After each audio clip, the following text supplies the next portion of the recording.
On mahitungod sa usa ka buta nga ug makililimos nga gihinganlan Bartimeos. Siya makililimos sa gilid sa kalsada ug karon nadungog niya nga miagi si Jesus diha sa ilaha. Basin tingali sa istorya-istorya nadungog niya kinsa gayud si Jesus nga taga Nazaret.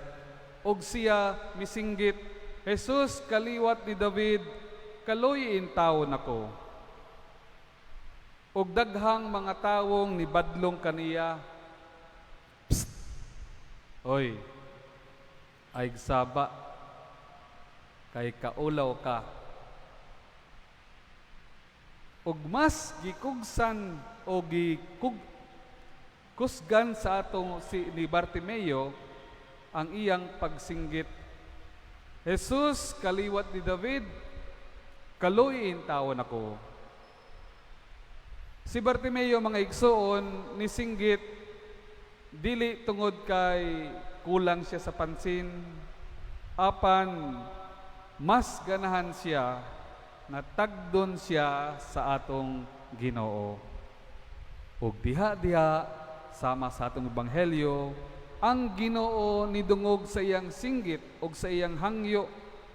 Gitagad siya o gitawag siya sa atong Ginoo paduol kaniya. Mga igsoon, kini adunay dako ug maayong leksyon kanatong tanan. Ang conversation o gibuhat sa buta nga si Bartimeos para kanato. Nga kita tingali ana dinhi sa sulod sa simbahan, adunay daghan nga mga hangyo o pagampo sa Ginoo. Di ba? Kinsa dinhi naa diri sa simbahan nga adunay dako nga gihangyo sa Ginoo, pakiisa ang kamot. Tanan, unsa man ka diri? Di ba? Naa tay gihangyo sa Ginoo. My dear friends, dili dautan ang paghangyo sa Ginoo. Yes, it is good nga muampo kita sa Ginoo, ang rason nga naa kita dinhi sa simbahan. Apan ang dili maayo mga igsoon nga paghuman sa atong pagtawag, paghangyo ug pagampo sa atong Ginoo, maluya kita. Ilabi na gayod kung murag dili gidungog sa atong Ginoo ang atong mga pagampo, di ba? Dugay na kaayo kaw ni ampo sa Ginoo, apan murag wala kita gitagad sa atong Ginoo. Ug usahay musulti kita, wa man ta gidungog tingali sa Ginoo, wa man ta gitagad sa atong Ginoo. Sayang ra kaayong atong pagampo, ang pagbalik-balik sa simbahan, murag dili kita dunggon sa atong Ginoo. Ug usahay ang mahitabo, worst come to worst, muhunong na lang kitag simba. Mga igsoon, dili unta kita magkaluya sa pagsalig sa atong Ginoong Dios. Kay makita nato sa atong ebanghelyo nga kung nihunong si Bartimeo sa iyang paghangyo ug pagsinggit sa Ginoo, madunggan bakaha siya sa Ginoo. Kung naminaw si Bartimeo sa mga tawo nga nibadlong kaniya, psst, saba, ayog singgit diha, saba kay ka. Kung niminaw siya sa mga tao ug nihunong siya, naayo kaha siya. Mga igsoon, kini pa pasabot ka nato. Usahay gisulayan kita sa atong Ginoo sa atong pagsalig. God test us for our faith and trust in Him. Kung unsa kita kalig-on ang atong pagtuo, kung unsa kalalom ang pundasyon sa atong pagsalig kaniya, nga basin kausa kaduha katulo kita nangayo niya, apan kung dili dunggon, mawala na dayon ang atong pagsalig. Mga igsoon, hinaot sama ni Bartimeo, padayon kita sa pagampo. Ug ato unta always huna-hunaon nga kita pinangga sa Dios. Og nadungog nato sa responsorial psalm ganiha, kung naminaw kita, ang Ginoo naghimog dakong mga butang kanato.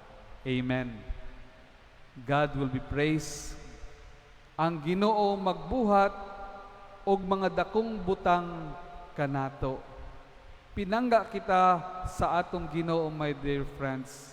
God knows what is best for us. Pero unta, isulti nato sa atong Ginoo kung unsa ang atong mga kinahanglan. Ayaw kaluya o kawala sa atong pagsalig, padayon sa pagampo, og ang Ginoo maminaw kanato.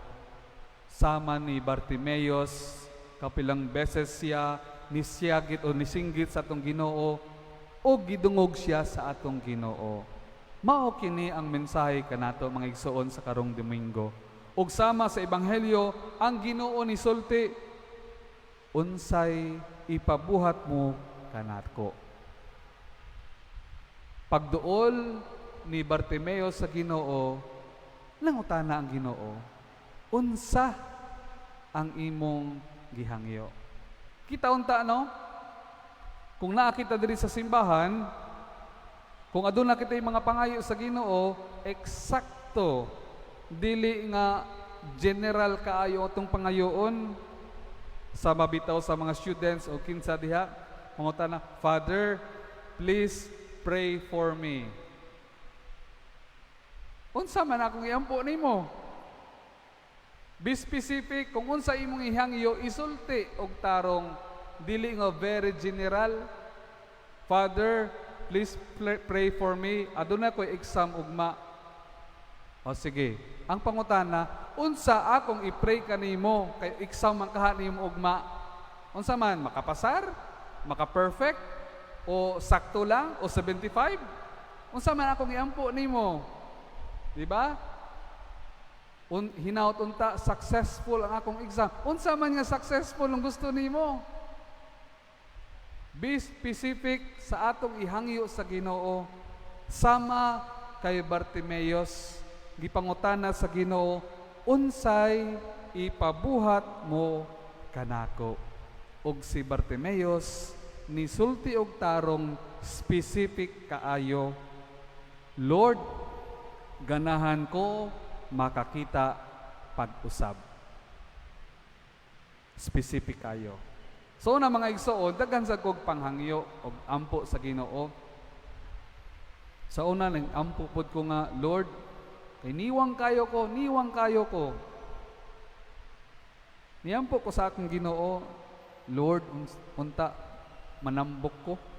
Sus, pila ka tuig, tambok jud ko, asin tambok, chubby kaayo. Dili day healthy, no? We should know what we are praying.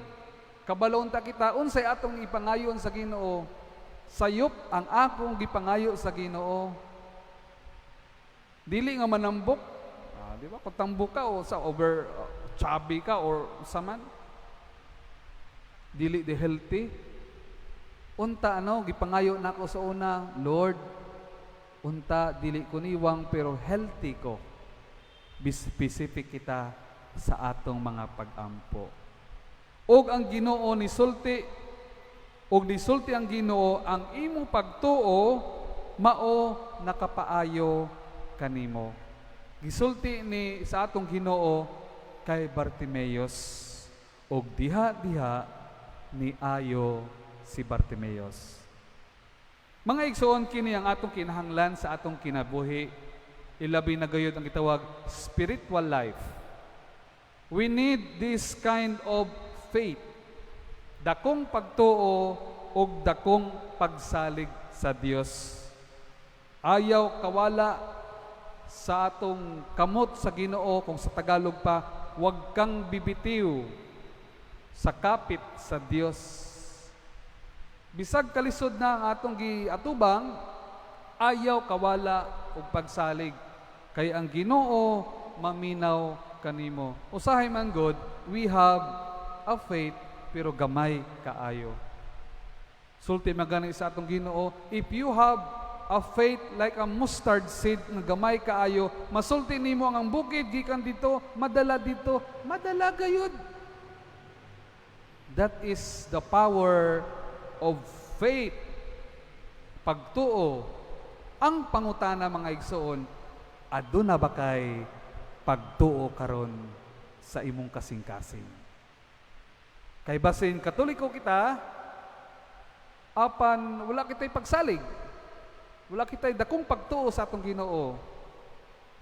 Sama sa pagtuo nga naalan diri sa hunahuna, dili sa kasing-kasing. Nangayo kita, Ginoo unta ugma muulan kay adunay tanom kinahanglan kay init na kaayo. The next day, you have the faith na magdala kag payong. Kay nangayo maka sa Ginoo og ulan, kabalo ka na today it will rain, mudala kag payong. That is faith. Mga igsoon, sa istorya ni Bartimeus, kini usa ka challenge ka natong tanan nga dili kita mawala unta ang pagsalig o pagtuo sa atong Ginoo. Padayon kita continue in praying because eventually God will hear our prayer as long as it is our best for us. God knows what is best for us. Kung unsa ikapaayo kanimo, ihatag gayud na sa imo. Pero kung dili para kanimo, dili gyud na ihatag sa Ginoo. Bisag magludluhod ka pa diri sa tunga sa altar. Because basin nakit-an sa atong Ginoo, in the future kanang ipangayo nimo, mao kini ang makapadaot kanimo. My dear friends, before I end, when we say about prayer and wishes, sa una baya, nagsulay pod kog patad sa loto. Although kabalo kita sayop ni siya, no? Kay that is giving yourself sa gitawag luck. Kinsa diri ka patad og loto? Dili makangko, no? Gi-explain na siguro nako ni sa inyo sa una, no? Gi-story na ko ni sa inyo. Kay dito sa Tondo, Manila, dito, no? Kinanglan na mong donation sa simbahan. Ipatad mig loto, basi ni mo ring grasya. Nga mo daog tagloto. Ipa-repair na to, renovate na tong simbahan. So nipatad ko. Gibutang nako ang birthday sa kong tatay, birthday sa kong nanay, birthday sa kong ate, birthday sa kong manghod, birthday nako og akong date sa ordination. Ipatad ko 20 pesos. Unsa nay tabo? Pagkagabi, pagbula na, nigawas ang resulta. Kabalo mo unsay resulta ni gawas? I-share lang nako sa inyo, ha. First, nigawas ang number 2, birthday sa kong tatay. Nigawas ang 12, birthday sa kong nanay. Nigawas ang 29, birthday sa kong maguwang. Nigawas ang 17, birthday sa kong manghod. O pila nang nigawas? Upat na. Duha na lang akong gihulat. 24, which is my birthday, ug ang 19. Kabalo mo unsay nigawas? Instead of 24, nigawas 25. Instead of 19, akong ordination, nigawas is 18. Usa lang gayod, milyonaryo na unta ko. Og tagsa-tagsahan ko kamo og 100,000. Pero wa man ta ni daog, it is not for me nga modaog ko sa loto. Bisag unsa ako kampo, pare na gayud ko. Maampo ko sa Lord, tagay ko ani be, madaog ka sa loto. Pero kabalo ang Ginoo, this is not for you. Bisag kita tanan, maampo ta, pila kabuk kita, 100 kita kabuk dire. Tabangi kog ampo, madaog kog loto. Bagyuhon na tong Ginoo, or we will storm heaven. Magampo kita unta, makadaog tag loto, or atong itabang sa tawo. Daghan ta magampo. Dili donggon sa Ginoo na kay dili para kanato. That is my testimony. That is my first and last nga pagpatad sa loto. Testing lang unta, pero naay minsay ang Ginoo nga kung dili para kanimo, dili gayud na para kanimo. Kung unsay best for you, ihatag pod sa Ginoo ang grasya para kanimo. Nidaog ko upat ka buok, that is 2,000. Kay nakadaog og upat god, di ba? Kung tulo balik taya, upat makadaog og 2,000. Kung lima ni gawas 150,000. Kung unom ay milyonaryo na ko karon. Gihatag to nako sa akong sakristan ang katong 2,000. And since that time, I know the message of God. Magampo kita kung para kanato ihatag gayud na sa Ginoo.